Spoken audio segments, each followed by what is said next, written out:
दोस्तों, जिसने करबला पढ़ी है उसको इस जंग का रिजल्ट भी पता है और नकली मुसलमानों की असलियत भी पता है। मेरे लिए शॉकिंग नहीं है कि तमाम अरब देश बिन सलमान के बाद तैयार हो गए हैं ईरान पर हमला करने के लिए। पहले सबसे बड़ा यजीद खड़ा हुआ, डोनाल्ड ट्रंप से बात करी बिन सलमान ने और लगातार बात कर रहा है। और फिर उसने जाहिर सी बात है अरब देशों को भी कहा होगा, आओ तुम भी, और तुम भी ऐलान करो कि ईरान पर हमला करेंगे। तो 4 देश हैं, देखिए, सऊदी, यूएई, बहरीन, कुवैत। इन चारों ने तो टोटल ऐलान कर दिया है, ओपनली साफ कहा है कि अगर ईरान ने हमारी एनर्जी फैसिलिटी, वाटर सप्लाई पर हमला किया तो हम पलटकर ईरान पर अमेरिका और इजराइल के साथ मिलकर हमला करेंगे। ठीक है, तो ये तो होना था, ये तो मुझे पता था और मेरे व्यूअर्स को ही पता था कि अमेरिका इजराइल का साथ एट द एंड ये देंगे। यहां तक कि आप सोचें मोहम्मद बिन सलमान की सोच क्या है। जब अमेरिका खुद डील करना चाह रहा है और अमेरिका ने खुद ईरान से कांटेक्ट किया है कि सीज फायर कर लेते हैं, तब बिन सलमान कह रहा है नहीं, मारो ईरान को। तो सोचो, एक टाइम के लिए अमेरिका सुधर सकता है, लेकिन ये मोहम्मद बिन सलमान और इसकी रिजीम और इसके मानने वाले, इसके चाहने वाले नहीं सुधर सकते। कुत्ते की दुम सीधी नहीं हो सकती, लेकिन कुत्ते की दुम काटी जा सकती है, समझदार को काफ़ी है इशारा। ठीक, अब सुनिए, मैं ये भी मानता हूं कि हाँ, अगर ईरान ने सऊदी अरब और गल्फ देशों के ऑयल फैसिलिटी जो उनकी खुद की है उस पर हमला किया, या बिजली घरों को उड़ा दिया, या पानी की सप्लाई को उड़ा दिया, जो ये ईरान का एक्शन होगा वो सही नहीं होगा। जाहिर सी बात है, अरब कितना बर्दाश्त करेगा। अरब को कुछ ना कुछ अपनी जनता के लिए कि हाँ देखो हम भी स्टैंड ले रहे हैं, है ना, उनका भी तो प्रेशर होगा अरब की आवाम का कि भैया हमारी गवर्नमेंट कुछ नहीं करी। और जितना झेला है अरब ने, ये ज़िंदगी भर के लिए उनके लिए ताना हो गया कि तुम्हारी औकात नहीं थी, ईरान जब बजाया जा रहा था तुम्हें, तुम कुछ कर नहीं पाए। लेकिन मुझे ईरान पर यह भी यकीन है कि ईरान कम से कम पानी पर हमला नहीं करेगा, क्योंकि मुझे पता है कि यजीद इधर है, वो हुसैनी है और हुसैनी कभी पानी बंद नहीं करेंगे। सऊदी अरब के ये पॉलिटिकल लीडर है, कमेंटेटर, इन्होंने बहुत सीधी बात कही है। जो सऊदी अरब में रहने वाले मुसलमान हैं, जो भी 4 साल 3 साल से जाके रह रहे हैं, और कहते हैं भाई सऊदी अरब बहुत अच्छा है। बेटा, सऊदी अरब की ज़मीन में कोई कमी नहीं है, सऊदी अरब की रिजीम में, सरकार के दिमाग में कमी है। अब देखिए, खुलकर सब चीज़ें सामने आ रही है। इस सऊदी अरब के नेता ने कहा है, ऑन रिकॉर्ड कहा है, कोई छुपी हुई बात नहीं, कहा कि इजराइल इलाके के लिए ख़तरा नहीं है, ईरान पूरे इलाके के लिए ख़तरा है, पूरे इलाके के लिए ख़तरा है। ये तुक देखिए इनका, यानी जो 2 साल से 3 साल से फिलिस्तीनियों को मार रहा है, बच्चों का कत्ल कर रहा है, और फिलिस्तीन की बच्चियों को उठाकर, औरतों को उठाकर ले जाकर उनके साथ क्या क्या करता है, मैं यहाँ कैमरे पे नहीं बोल सकता। वो इजराइल खतरा नहीं है सऊदी अरब के लिए, तवज्जो चाहूंगा, वो खतरा नहीं है। खतरा कौन है? वो ईरान जो एप्स्टीन फाइल वालों को पीट रहा है, जिनको इंटरनेशनल क्रिमिनल कोर्ट सजा नहीं दे पा रहा, उसको ईरान अपने दम पर बजा रहा है। ठीक, तो सऊदी अरब की ये मेंटालिटी है कि वो, सोचो आप मुसलमानों, शिया सुन्नी मत करो, आप सोचो इंसानियत और हैवानियत बस। और देखो इंसानियत के साथ कौन खड़ा है, आप फिलिस्तीन के साथ खड़े थे अब तक, तो आप दोगलापन क्यों? फिलिस्तीन का बदला, गज्जा का बदला, एप्स्टीन फाइल का बदला, जो अंग्रेज लड़कियां जिनके साथ बचपन में गलत काम किए, इन एप्स्टीन फाइल के बुड्ढों ने, इस डोनाल्ड ट्रंप ने, और न जाने दुनिया के कितने अरबपति और कितने खतरनाक मजबूत लोगों ने, उनका बदला कौन ले रहा है? तो यहां पर तुम्हारी चोंच इसलिए बंद हो गई क्योंकि इस तरफ सऊदी अरब है, इजराइल की तरफ, तो तुम इजराइल के पीछे हो गए, सऊदी अरब के पीछे हो गए। ठीक है, कोई बात नहीं, अपने मुंह से अब अपने आप को मुसलमान मत कहना, क्योंकि तुम वो मुसलमान हो कि जब करबला होती या अहले बैत के ज़माने में या रसूल पाक के ज़माने में तुम होते, तो यकीन मानो वो तुम उन मुसलमानों में से होते जो यजीद की फ़ौज की तरफ से अहले बैत से लड़ने जाते। आज मुसलमान, वो मुसलमान जो ईरान की ग़ीबत करने में लगा है, ईरान को गलत साबित करने में लगा है, जो अरब और सऊदी अरब के नेताओं हुक्मरानों को सही ठहरा रहा है, उनके पीछे खड़ा है। यकीन कीजिएगा उस वक्त भी यजीद ने यही तो किया था। जो मुसलमान थे उनको सोने की अशरफियां दे दी और अपने पास कर लिया। किसी को ज़मीन दे दी, उसको फिर कमांडर बना दिया। किसी को लालच दे दिया कि हुसैन का सर जो काट के लाएगा उसको मैं सोने से तौल दूंगा। किसी को लालच दे दिया जो हुसैन की उंगली काट के लाएगा मैं उसको ये इनाम दूंगा। जो अब्बास को कत्ल कर देगा मैं उसको ये दूंगा। तभी तो करबला में जिनको मारा, जिनको शहीद किया, किसी की उंगली काट ली गई अंगूठी के लिए। अंगूठी के लिए ये लालची, वो लालची मुसलमान थे। इमाम हुसैन की अंगूठी के लिए जब अंगूठी नहीं उतर रही थी तो उंगली काट दी थी। मसाइब नहीं पढ़ रहा हूं, मैं फैक्ट्स बता रहा हूं। आज भी वो मुसलमान जिंदा हैं। कौन कहता है कि यजीद की नस्ल नहीं है भाई? अरे यजीद की तरफ जो मुसलमान थे, जो यजीद की तरफ भाई लाखों की फौज गई थी ना। चलो लाखों मत बोलो, बोलो लाख फौज गई थी। अरे मैं कह रहा हूं 50,000 फौजी थे, ठीक है ना? तुम्हारी ना मेरी। 50,000 फौजी करबला में गए थे। यजीद की फौज 50,000 थी, उधर 72 थे। तो ये जो शहीद करके करबला वालों को जश्न मना रहे थे और ये वापस लौटे, जिनकी 2-2 3-3 बीवियां, भाई उनकी भी तो नस्ल बड़ी होगी। कहां बड़ी वो नस्ल? अरब में ही तो बड़ी होगी। तो आज उनकी नस्लें कहां कहां होंगी? फिक्र कीजिए। तो आज जो उनका खून जलाल मार रहा है अरब का दुख देखकर, फिलिस्तीन का दुख नहीं देख रहा है इनको दुनिया भर के मुसलमानों का दुख नहीं, इनको दुख दिख रहा है यार अरब का नुकसान हो रहा है। क्यों? क्योंकि कहीं ना कहीं इनका खून यजीदी है, गंदा खून है। और चाहे कोई शिया हो, सुन्नी हो, देवबंदी हो, बरेलवी हो, अगर ईरान का दुख उसे महसूस हो रहा है, अगर उसे फिलिस्तीन गज्जा का दुख महसूस हो रहा है और उसका खून खौल रहा है कि हां ईरान बिल्कुल सही कर रहा है और ईरान हक पर है, अगर मन में यह ख्याल आ रहा है तो मुबारक हो। उन मुसलमानों को मैं मुबारकबाद देना चाहता हूं। न तुम शिया हो, न सुन्नी हो, न बरेलवी हो मेरी जान, तुम हुसैनी हो। सलाम है तुम्हें। और हुसैनी होने के लिए शिया, सुन्नी, देवबंदी, बरेलवी होने की ज़रूरत नहीं है। हुसैनी होने के लिए जिगर में इंसानियत होने की ज़रूरत है। और जिसके दिल में हुसैनियत नहीं, इंसानियत नहीं, तुम सफ़ेद लबाबा पहन लो, जब्बा बांध लो, साफा लपेट लो, अरबी बोल लो, कुरान के हाफिज हो जाओ, लेकिन तुम यजीदी ही कहलाओगे, जहन्नम में ही जाओगे। दोगलापन देखो भाई।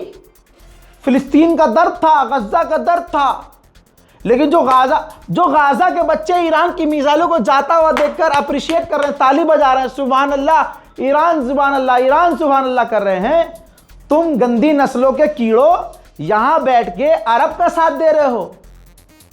क्योंकि तुम्हारे मोहल्ले का मौलवी जो ईरान के खिलाफ बोल रहा है, तुम्हारे मोहल्ले का मुफ्ती जो ईरान के खिलाफ बोल रहा है, वो इसलिए बोल रहा है क्योंकि उसको पैसा आता है सऊदी अरब से, उसका मदरसा चलता है सऊदी अरब के चंदे से, मस्जिदें उसकी बनती हैं सऊदी अरब के चंदे से। खोल दूं क्या? पूरी खोल दूंगा, परेशान हो जाओगे।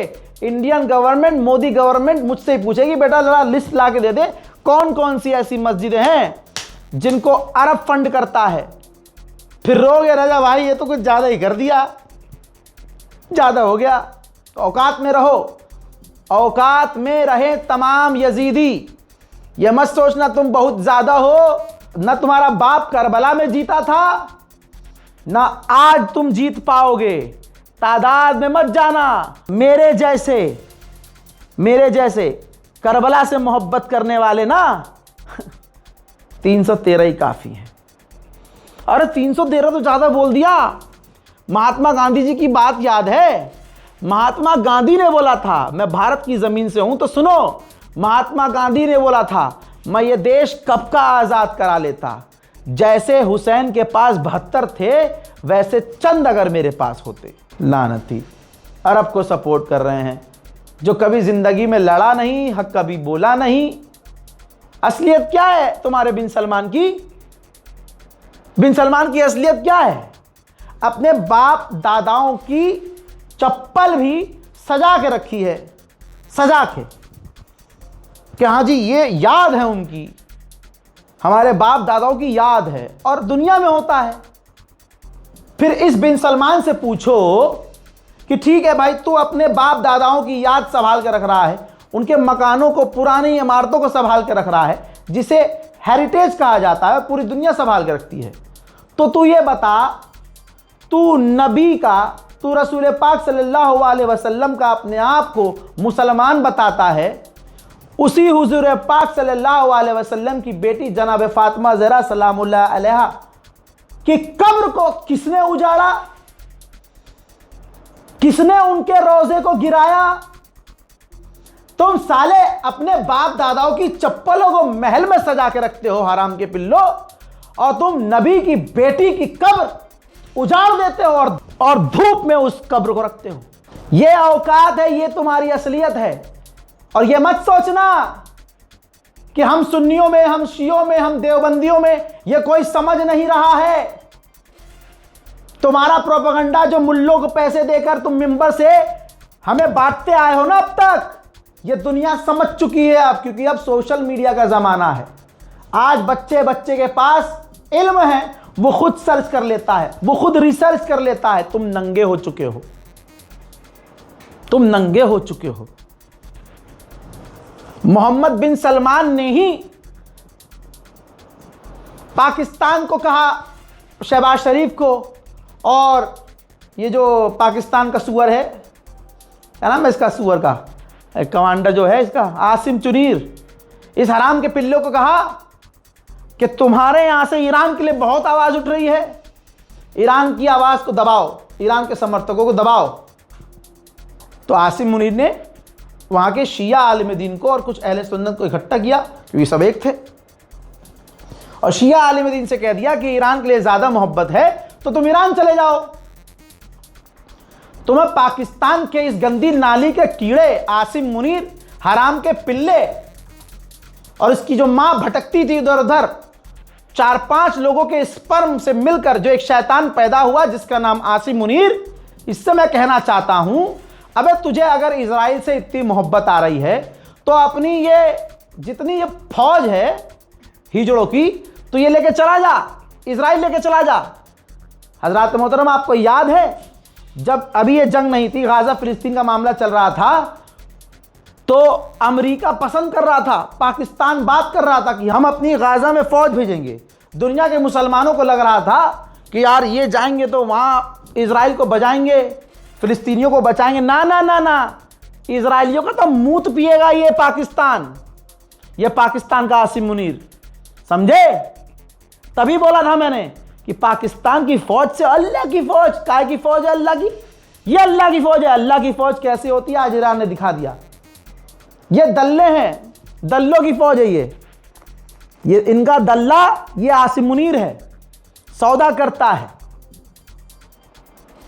पाकिस्तान का। ये आसिम मुनीर और ये प्रधानमंत्री शहबाज शरीफ पाकिस्तानियों की जमीन पर जो उग रहा है मिनरल, वो पैक करके लेके जाता, दिखाता है, पेश करता है आका दरबार का सुअर, जाके डोनाल्ड ट्रंप को देता है कि हमारा रेयर अर्थ मिनरल तुम्हारा है।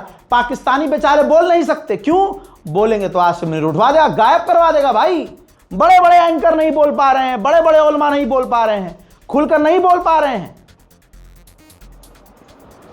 यह है पाकिस्तान का पूरा। अब इसने क्या कहा अरब ने, सऊदी अरब ने कहा है कि अगर हमला ईरान ने हमारी फैसिलिटी पर किया तो हम पलटकर हमला करेंगे, और पाकिस्तान हमारा एलाई है, पाकिस्तान एक्टिव हो जाएगा ईरान के खिलाफ। और ये सच्चाई इस मामले में यह भी है कि डोनाल्ड ट्रंप इस जंग के बाद इतना नंगा हो चुका है कि खुद गोदी मीडिया भी इन पर भरोसा करना भी चाह रहा है, लेकिन कर नहीं पा रहा है, क्योंकि अभी साला स्टेटमेंट कुछ और देता है और आधे घंटे के बाद इसका स्टेटमेंट कुछ और होता है।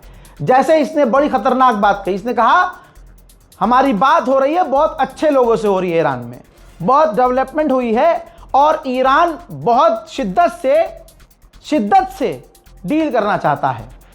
फैक्ट ये है जो पूरी दुनिया के बच्चे को पता है कि जंग से पूरी तरह से थक गया है डोनाल्ड ट्रंप।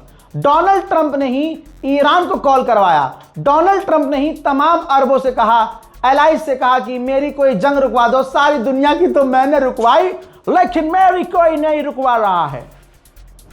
यह सच्चाई है। और ये क्या, इसी बात पर, इसी स्टेटमेंट पर ईरान को कसम खुदा की डील रद्द कर देनी चाहिए, कोई डील नहीं होगी। फिलहाल भारत के वक्त के मुताबिक रात के 9 बजे से रात 2-2:30 बजे तक शांति रही है। ये पूरे 20-22 दिन में इतनी शांति इस टाइम कभी नहीं होती थी।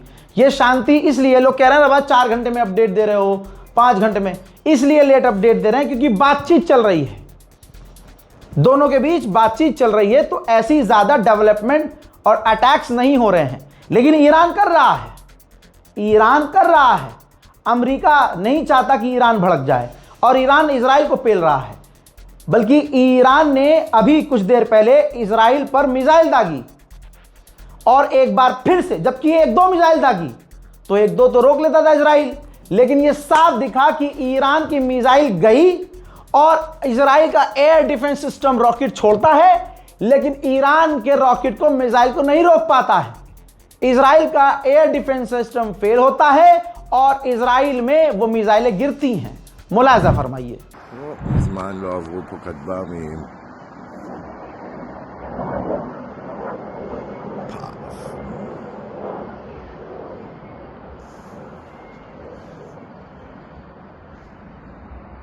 שגרת חיינו.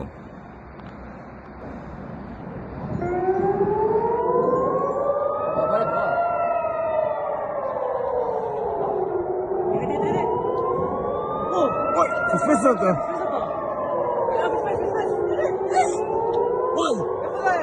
תפילה בצפת.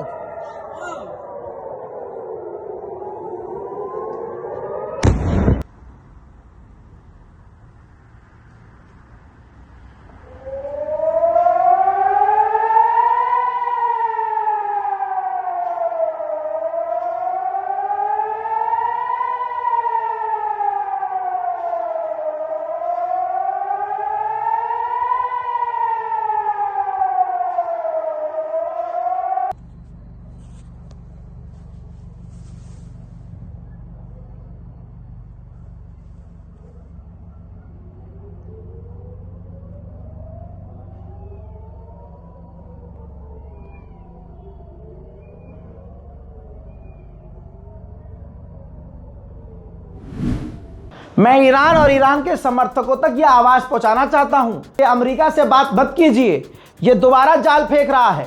सबूत दूं मैं आपको, यह देखो, डेटा यह कह रहा है, खबर यह आ रही है कि एक तरफ अमेरिका ईरान से बात कर रहा है और दूसरी तरफ मिडिल ईस्ट में ईरान के करीब अपनी खतरनाक ऐसी फौज भेज रहा है जो दूसरे इलाकों और देशों में घुसपैठ करने में माहिर है। अगर इसके बाद भी ईरान ये सुनने के बाद भी बातचीत कर रहा है तो फिर अब मैं क्या कहूं। और मैं इतना भी मानता हूं कि जब इतनी इंफॉर्मेशन मेरे पास है तो ईरान बेवकूफ़ थोड़ी है, उसके पास ज़्यादा ही होगी। मैं कह रहा हूं बातचीत करनी ही क्यों, फिर रिजेक्ट कर दे सीधा बातचीत। 15 शर्तें अमेरिका ने रखी हैं ईरान की, तो मैं आपको कई बार बता चुका हूं। अब मैं आपको बताऊंगा 15 शर्तों में 3 जो इंपॉर्टेंट मांग है अमेरिका की ईरान से, जो कि मेरे ख्याल से ईरान को माननी नहीं चाहिए। पहली शर्त यह है कि ईरान परमाणु बनाने का ख्वाब छोड़ दे, उसका था भी नहीं, अब होना चाहिए। दूसरी शर्त यह है कि ईरान अपना एनरिच यूरेनियम सारा उठाकर अमेरिका को दे दे। तीसरी शर्त है अमेरिका की कि ईरान जो मिसाइलें बनाता है उसकी रेंज को मिनिमम कर दे, कि अगर वो मारे भी तो ईरान बस अपने मुल्क के अंदर ही मार सके, मतलब बेतुकी डिमांड है। और जो मिसाइलें बनाता है उसकी क्वांटिटी कम करे, जैसे अभी बना रहा है 1000 तो फिर बनाए 200 250, बस इतनी। तो ये मेन मांग है और ईरान अगर इसको मान लेता है तो ईरान के समर्थकों को ही काफी बड़ा झटका लगने वाला है। अब सुनिए, इलाके के जो दूसरे देश हैं, इजिप्ट है, पाकिस्तान है और भी देश हैं, वो कोशिश कर रहे हैं कि जल्द से जल्द ईरान और अमेरिका की ऑफिशियल मीटिंग करवा दे ताकि ये मामला ठंडा हो। उधर मेरे दोस्तों डोनाल्ड ट्रंप हवाई बातें इसीलिए कह रहा हूं कि डोनाल्ड ट्रंप की बातों से चिढ़कर ईरान को तुरंत बातचीत बंद कर देनी चाहिए और जैसे पहले बजा रहा था ना वैसे बजाना चाहिए। ट्रंप ने अब फिर कहा है कि ईरान मान गया है कि वो परमाणु बनाएगा नहीं। अबे ईरान के जिनको तुमने शहीद कर दिया खामनाई, वो साफ फतवा दिए थे कि परमाणु नहीं बनाएंगे, बनाना ही नहीं है। तो ईरान तो पहले से कह रहा था परमाणु नहीं बनाएंगे, तो अब कौन सी नई बात मान ली उसने? ये तो ईरान का ही फैसला था परमाणु नहीं बनाएंगे। लेकिन ट्रंप देखिए किस तरह से मैनिपुलेट कर रहा है और हारी हुई अपनी जंग को जीतती हुई बता रहा है, डील करके भी खुद झुक भी रहा है, लेकिन दुनिया के सामने कह रहा है झुका थोड़ा ही हूं, वो तो मेरा सिक्का गिर गया था इसलिए मैंने उठाने के लिए थोड़ा झुका था। आप प्रोपेगेंडा समझिए। कह रहा है कि ईरान बहुत बेसब्री से डील करने को राजी है। बेसब्री से ईरान को ये तमाम बातों को सुनना चाहिए। What do you think was the turning point to make you want to pursue a ceasefire? A few days ago, you said you wanted to continue bombing Iran. Now you want to pursue peace talks. Was there something The that fact happened? that they're talking to us and they're talking sense. And remember, it all starts with they cannot have a nuclear weapon. Just, I said yesterday, they said, what are the top 10? I said, well, number 1, 2, and 3 is they can't have a nuclear weapon. And they're not going to have a nuclear weapon. And we're talking about that. do you And think made I them don't more- want to say in advance, but they've agreed they will never have a nuclear weapon. They've agreed to that. Iran को सोचना चाहिए कि Trump बयान क्या दे रहा है और IRGC के वो स्पोक पर्सन है ना जो ज़बरदस्त बयान दे के डोनाल्ड ट्रंप की बजा रहे हैं। डोनाल्ड ट्रंप को उनको ही जवाब देना चाहिए और बातचीत बंद कर देनी चाहिए। आपको क्या लगता है अपनी राय कमेंट में ज़रूर लिखिएगा। अरबों के बारे में आपको क्या लगता है, खासकर बिन सलमान के बारे में ज़रूर लिखिएगा और इस रिपोर्ट को शेयर कीजिए, चैनल को सब्सक्राइब कीजिए। भाई 25वां दिन है, 25 दिन में 24 घंटे में 1 घंटा 2 घंटा सो रहा हूँ।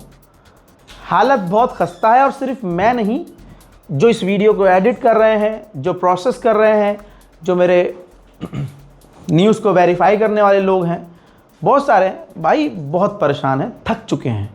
दिमाग से आवाज़ आ रही है, कट कट चट चट, कान में से आवाज़ आ रही है। ठीक है, मेरी आवाज़ भी बैठ चुकी है। कहते हैं इंसान का जिस्म थकता है, मेरा दिमाग थक चुका है, जिस्म तो छोड़ दो। तो बस दुआ चाहिए आपसे, दुआ दीजिए। मैं शुक्रगुज़ार हूँ मौलाना शब्बीर वारसी का। मुझे पता चला कि ये आलिम दीन कहीं मुबारकपुर में किसी जगह तकरीर कर रहे थे और इन्होंने मेरे लिए दुआ करवाई मेंबर से। खुदा की कसम, ये जो दुआ है ना, ये मैं जानता हूँ इसकी अहमियत क्या है और मेरे लिए मैं हमेशा भीख मांगता हूँ दुआओं की। और मैं मौलाना शब्बीर वारसी का हाथ जोड़कर शुक्रिया अदा करता हूँ कि आपने उस ज़िक्र में मुझे याद रखा जहाँ ज़िक्र सिर्फ अहले बैत का, परवरदिगार का हो रहा था, जहाँ दीनी बात हो रही थी। मुझे पूरा यकीन है कि शब्बीर वारसी साहब ने जो दुआ करवाई है और जिन लोगों ने मेरी लिए दुआ की है उनकी दुआ बहुत काम आएगी। बस यही चंद बातें जो मेरी कमाई असली है, यही कमाई है, यही इज़्ज़त है, यही कमाई है। पैसा आज है कल ख़त्म हो जाएगा। जो इज़्ज़त है, जो इज़्ज़त मिली है, जो दुआएं मिली हैं, ये कब्र में काम आएंगी, मेरे गुनाहों को कम करवाने में, मेरी मुसीबत आसान करवाने में। मेरा ऐसा मानना है, मेरे बाबा ने मुझे यही सिखाया है। आप लोगों से गुजारिश है, मौलाना शब्बीर वारसी का भी मैं शुक्रगुज़ार हूँ, तमाम उन उलमाओं का जो ईरान में, इराक़ में, नजफ़ में, तेहरान में, हिंदुस्तान के किसी कोने में, गांव देहात में जो भी आलिम दीन मेरे लिए दुआ कर रहा है, करवा रहा है, दिल से मैं उनका शुक्रिया अदा कर रहा हूँ, हाथ जोड़कर बहुत बहुत शुक्रिया। और मैं परफेक्ट नहीं हूँ, मेरी वीडियोस में लैंग्वेज ऐसी नहीं होती है कि एक आलिम दीन सुने, लेकिन मैं कंट्रोल करने की कोशिश करता हूँ। और एक चीज़ बता देता हूँ, वो जो चीज़ मैं करता हूँ वही USP है, मेरी ऑडियंस को वही पसंद है। वरना आप देखिए, जिस दिन मैं अंधभक्तों को ये सब करना, मतलब अगर मैं मोदी सरकार को रोस्ट करूं तो मज़ा आता है लोगों को, लेकिन मैं किसी और को रोस्ट कर दूं तो बुरा लगता है लोगों को। तो ये डबल फेस और मेरा जो तरीका है वही तरीका है। लेकिन फिर भी इस पूरी जंग में जो पुराने देखने वाले हैं वो गवाही देंगे इस बात की कि मैंने कितना कंट्रोल किया है, कितना मैंने अपनी ज़बान पर काबू किया। और इंशाअल्लाह उलमाओं का साथ रहा, दुआएं रहीं, तो और भी चीज़ों में आप इम्प्रूवमेंट देखेंगे। वस्सलाम, जय हिंद।